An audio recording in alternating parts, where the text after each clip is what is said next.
عزیز ہم وطنوں، السلام علیکم۔ میں ہوں شفاقت علی شیخ۔ آج جس موضوع پر میں آپ سے اظہار خیال کرنے جا رہا ہوں وہ یہ ہے کہ آج ہمارے ملک میں بڑے سوچے سمجھے منصوبے کے تحت برائی اور بے حیائی اور فحاشی اور عریانی کو فروغ دیا جا رہا ہے۔ کچھ عرصہ پہلے تک یہ برائی ایک مخصوص اور محدود دائرے کے اندر تھی، مگر آج اس کا دائرہ پورے ملک کے اندر پھیلتا چلا جا رہا ہے۔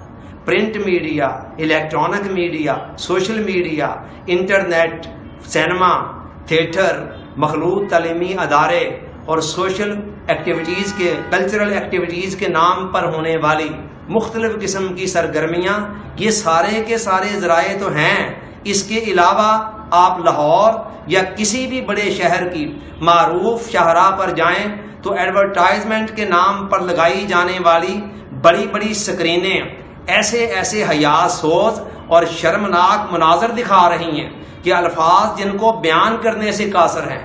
اس ساری صورتحال پر علماء کرام کی اجتماعی خاموشی اور ہمارے ارباب بست و کشاد کی چشم پوشی بہت زیادہ قابل افسوس ہے، اور اس کے جو نتائج ہماری اگلی نسلوں پر پڑ رہے ہیں، ان کے اخلاق تباہ و برباد ہو رہے ہیں اور ہمیں اس کا اندازہ نہیں ہو رہا ہے۔ مجھے علم ہے کہ نام نہاد قسم کے لبرلز، خود ساختہ قسم کے دانشور اور بیرونی فنڈز پر پلنے والی NGOs کے کرتا درتا میری اس سوچ پر مجھے قدامت پسندی کا تانا دیں گے، مجھے شدت پسندی کا تانا دیں گے، انتہا پسندی کا تانا دیں گے، مگر مجھے اس کی کوئی پرواہ نہیں ہے۔ میں برملا اس بات کا اظہار کرنا چاہ رہا ہوں کہ آج پاکستان کے اندر جنسی جرائم جس خوفناک رفتار کے ساتھ بڑھ رہے ہیں، ان کے پس پردہ یہ بہت سارا ہاتھ ان عوامل کا ہے۔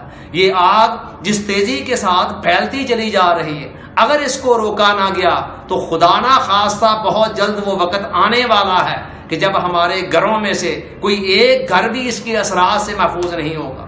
میں چوکس پاکستان کے پلیٹ فارم پر حکومت پاکستان سے یہ اپیل کر رہا ہوں کہ وہ اس کا سدباب کرے۔